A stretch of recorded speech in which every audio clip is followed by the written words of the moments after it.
그동안에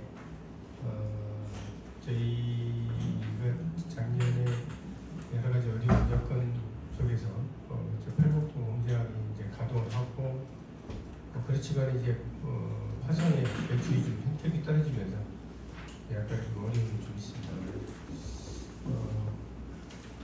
우리 그 뉴욕에 월드프 아스토리아라는 호텔 얘기를 잠깐 아침에 좀 하고 넘어갈게요. 이 유명한 실화예요.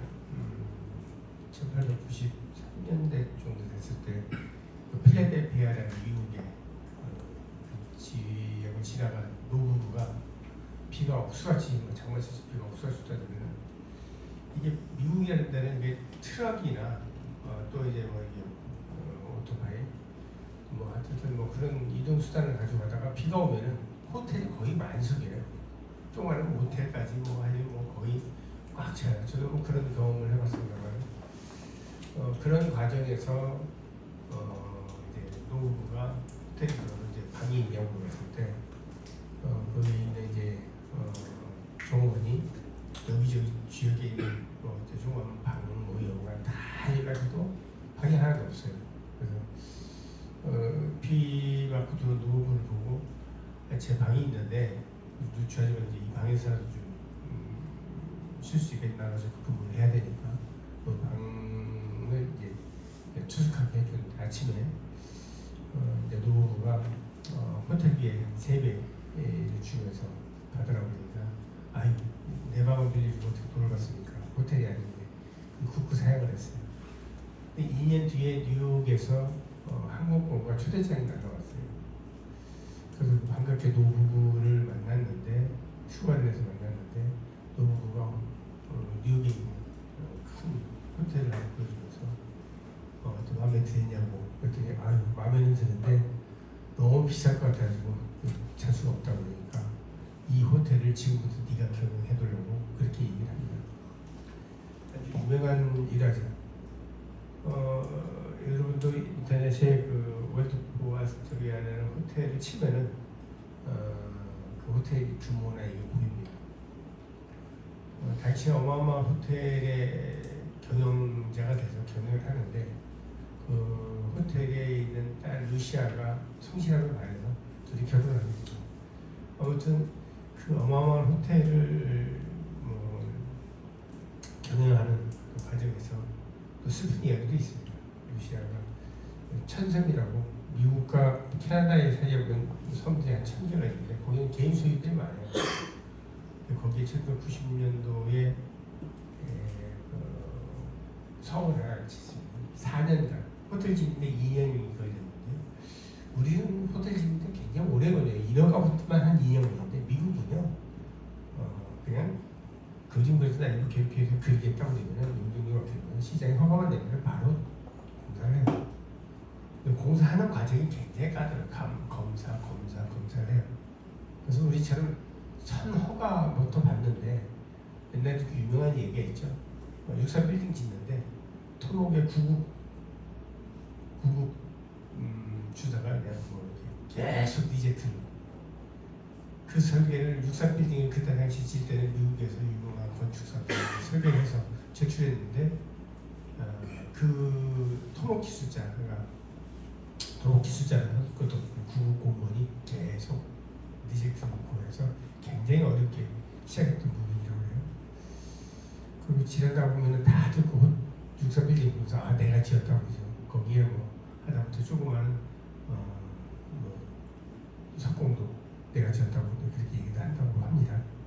아무튼 뭐 말이 좀 핀트가 어긋났는데 어쨌든 그 성에 4년간 300여 명의 건축공, 석공, 성을 크게 짓는데 성이 죽음되기 며칠 전에 제 부인 43살의 루시아가 죽죠. 아무튼 그러면서 그거를 너무 좀 힘들어서 그 지었던 4년간 지었던 걸 다 부시라고 명합니다. 근데 주위 사람들이 계속 설득을 해가지고 결국은 그걸 형식적으로 뉴욕시에 $1에 팝니다. 그 뉴욕시가 관리해요. 뭐 갈 기회가 있으면 또 천생을 그 성을 들 기회도 있었고요. 제가 왜 이런 얘기를 아침에 했냐면 우리가 받고 있는 전화 한 통이 우리가 갖고 있는 친절 하나가 세상을 바꿀 수 있고 나를 바꿀 수 있는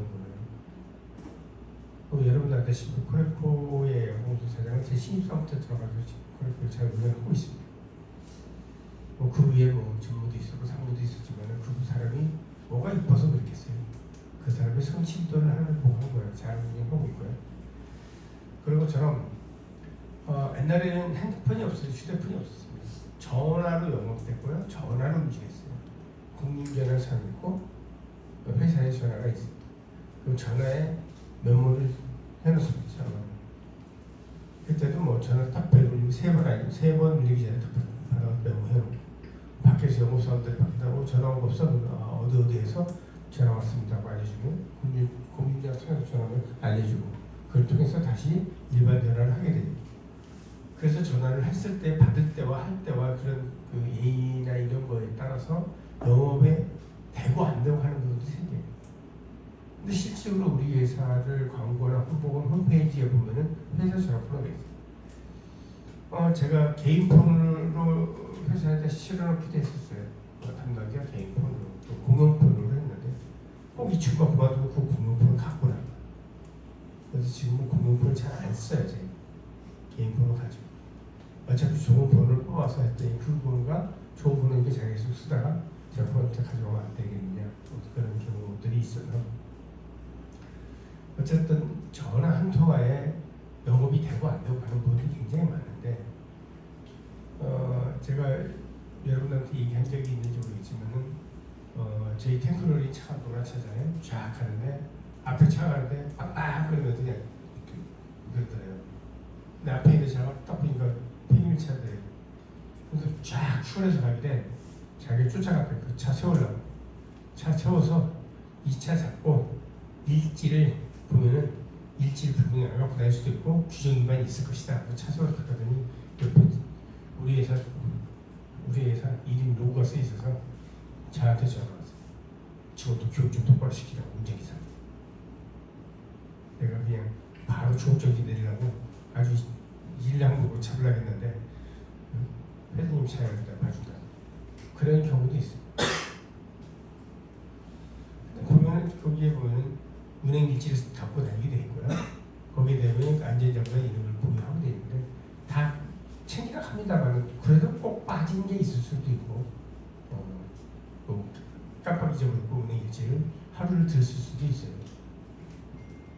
어쨌든 그런 부분들 것처럼 전화가 왔을 때 이제야 직원들 전화 왜 이렇게 안 받아? 뭐 문제 있어? 뭐 이렇게 전화 오는 경우일 수도 있어요. 특히나 공직에서 전화 오는 거는 개인 전화로 하는 거 회사 전화로 하는 거. 공직에서 전화 오는 거. 그러니까 환경부, 안산시, 경기도, 무슨 세무서, 뭐 소방서, 산업안전관리공단 뭐 이런 등등등등의 관공서에서 오는 전화는 100% 일반 전화예요. 근데 일반 전화 전화 올리든 말든 그냥 내 관심 없고 나 관리가 아니니까 다른 사람 받겠지. 그럼 이렇게 전화를 등한시가 걸린 거는 결국은 굉장히 위험하게 만드는 회사를 위험하게 만드는 요소일 수도 있어요. 저는 24시간 365일 핸드폰이 열려 있어요. 근데 회의 시간에 진동을 해놓은 때가 있기 때문에 못 듣는 경우가 있어요. 또는 진동을 무음으로 가지고. 그렇지만 전화를 100% 했어요. 100%. 전화가 있는 거. 전화했었네? 100% 했어요. 밤이고 새벽이고 새벽 2시고 3시, 1시도 받아요. 12시도. 사고 나서 전화 오는 경우도 있고 회사에서도 하래. 화성문에 불렀을 때 새벽 2시에 불렀으니까 전화를 받았어야 되는 거죠. 만약에 전화 지금부터 오는 전화 10시 넘어오면 다 쓰던 전화를 제가 전화를 꺼놨더라고요. 결국 회사에서 어떤 일이 벌어졌는지 알 수도 없었던 거예요. 그렇지만 전화는 24시간 전화 여러분. 근데 딱 한 번 선배님이 전화를 깜빡했어. 전화한다는 게. 그 다음날 전화를 해야 되지 했는데도 그때 바빠서 내가 왔는데 전화가 왔다고. 선생님 죄송합니다. 깜빡 쳤더니 화를 막 내더니 난 너 그렇게 안 봤는데 너 다시 본다고. 그래서 나를 그렇게 무시해도 말이야. 너 무슨 행사도 내가 갔었고 뭐 결혼식 때 갔었고 옛날 거쫙 끄집어내면서 뭐라고 하는데 다시는 나보고 내가 너 얼마나 잘 나가는지 모르겠다고 저한테. 그 뒤에 뭐 제가 용서에 대한 문자 메시지 그리고 그 사람하고 푸는데 한 3개월 걸렸어요. 그 양반도 지독한 사람이지만 나도 지독한 사람이지. 전화 한 통 못 받은 거 죄로. 뭐가 그렇게 대수로 굽는 거야. 상대방의 마음에 상처를 주고. 죄송합니다. 제가 그런 일이 있어요. 그래서 어쨌든 그런 그 여러분들이 옆에 동료가 이렇게 오더라도 저랑 오더라도 꼭 메모해서 전해주고 전달해줘야 돼. 깜빡 까먹었어. 아유 죄송합니다. 깜빡 까먹었습니다. 이게 안 돼요. 정말 전해줘야 돼. 메모해서 꼭 어디서 전화 썼습니다. 바로 메모해서 전해주면 잊어버리니까 바로 전화해서 일반적으로 저는 바로 핸드폰 눌러서 어디 전화 왔는데 어떤 사람이라고 합니다. 라고 얘기를 해줘서 즉각적으로 조치를 취해줘요. 여러분 인생은 타이밍 싸움이라고 얘기하잖아요. 타이밍. 내가 어떤 타이밍에 어떻게 행동하냐에 따라서 내가 이기느냐 지느냐. 그것처럼 이 전화의 예절이라든지 전화에 관련된 사항은 100번 1000번 얘기 들어도 요즘에는 그런 교육이라든지 뭐 이런 분들 하도 많다 보니까 형식적인 교육이 될 수도 있고 또 교육들이 인터넷 교육이 될 수도 있어요. 그러다 보니까 전체 모여서 이렇게 뭐 여러분들한테 그런 이런 교육에 대한 부분 이런 부분들이 쉽지 않은 부분들이 있습니다. 그래서 뭐 기회가 되면은 또 여러분들한테 제가 하는 교육보다는 제 삶의 교육자를 통해서 교육을 하거나 했으면 좋겠습니다. 제가 이제 그런 어떤 교육이나 이런 내용들을 하기 위해서 한 달에 한 번은 여러분들 그냥 그전에는 뭐 매주 했었지만 이제 이게 한 달에 한 번으로 바뀌었는데 이 돌아가면서 앞에서 스피치를 하겠어요. 스피치를 하면은 자기 개발이 되거든요. 내가 일주일에 스피치를 하면서 내가 어떻게 정리할까 이걸 합니다. 그래서 스피치를 하게 되니 결국 이렇게 돌아가면서 하면은 그래봐야 몇 년에 한 번 걸릴까 말까 할 텐데 하는 사람 하게 되더라고요. 이 핑계에서 나는 말이 못해서 나는 이게 못해서 네가 좀 해.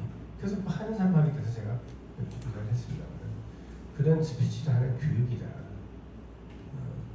자기가 그걸 하기 위해서 공부하잖아요. 여러분들 일부 제가 토요일 날 안산 지역에 있는 모 국회의원 출신인데 그 사람이 청와대 정무비서관으로 왔어요. 토요일에 만나서 식사를 같이 했는데 토요일만 하루만 시간이 있는 거예요.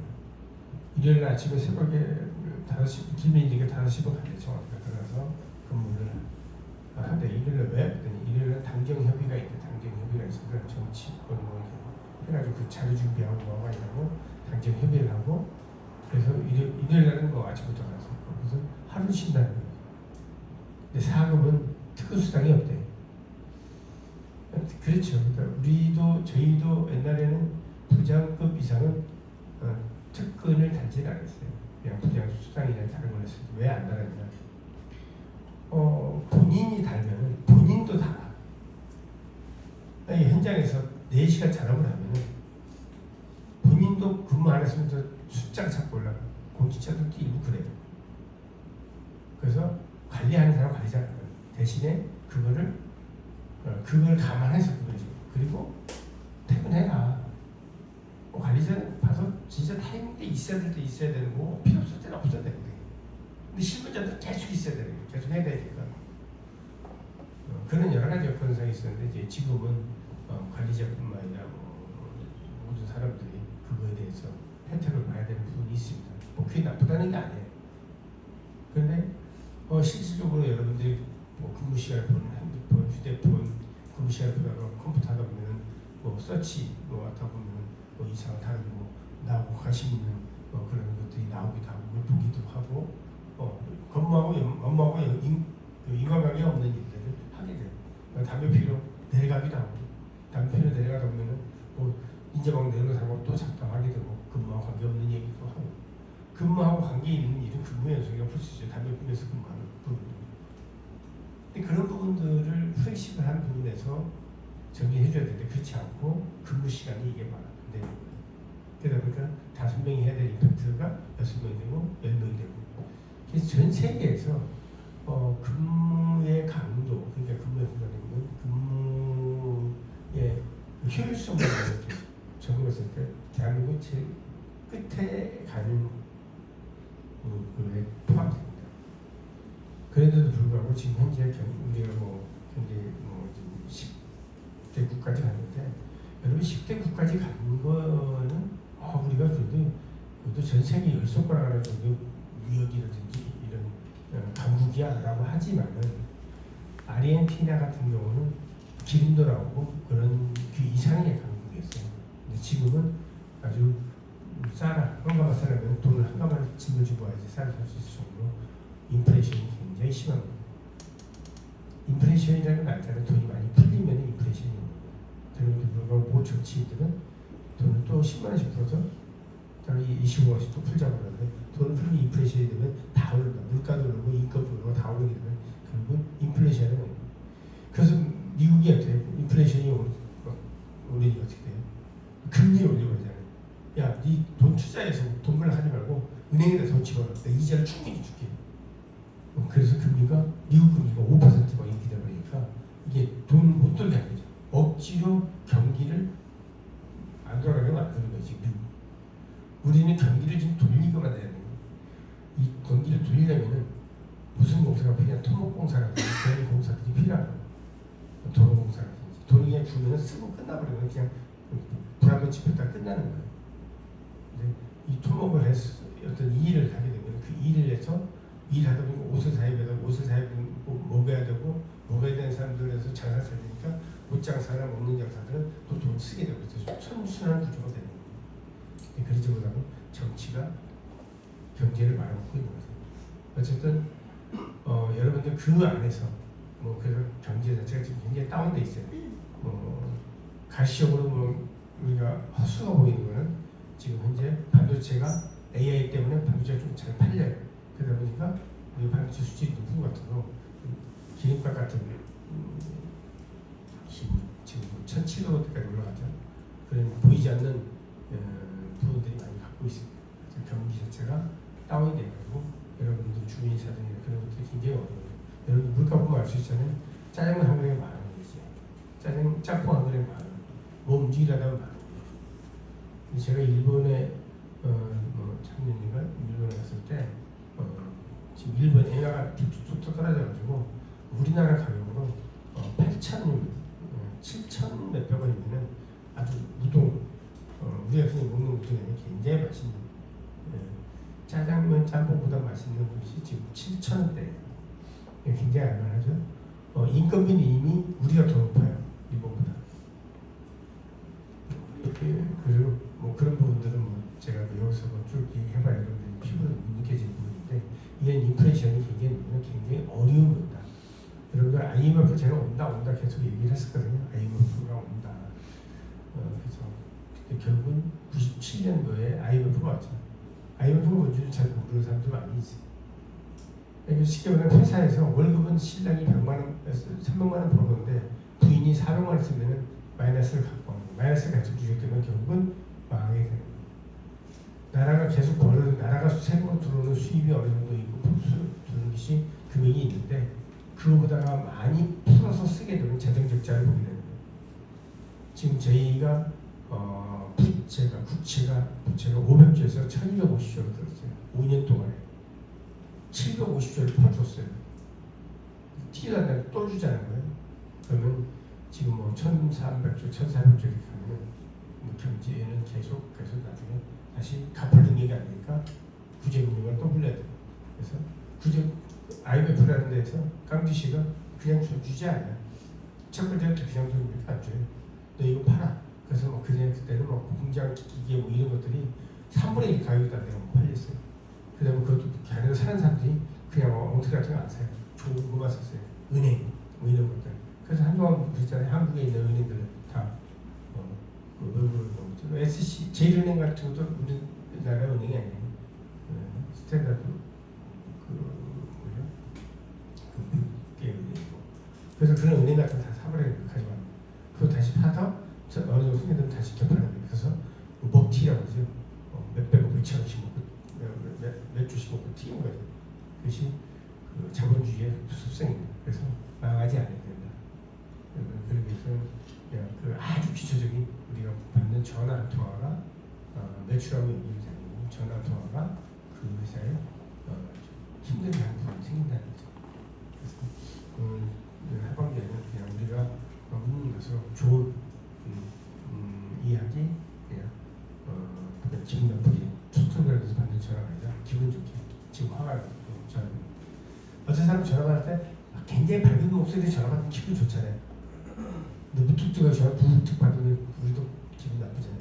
우리가 물건 사러 갔을 때 상대방이 물건 파는 사람들이 기분 좋게 막 상냥해 버리면 기분 좋잖아요. 커피를 한잔 먹고. 근데 기분 나쁘게 하면 뭐야 뭐 이거 내가 꼭돈 주고 사 먹는데도 넣어보는 거지 기분 나쁘잖아요. 그런 것처럼 조금만 더 신경 써줬으면 좋겠다는 생각을 하면서 마치도록 하겠습니다. 저 생육사 분들 잠깐 앞에 나와주시고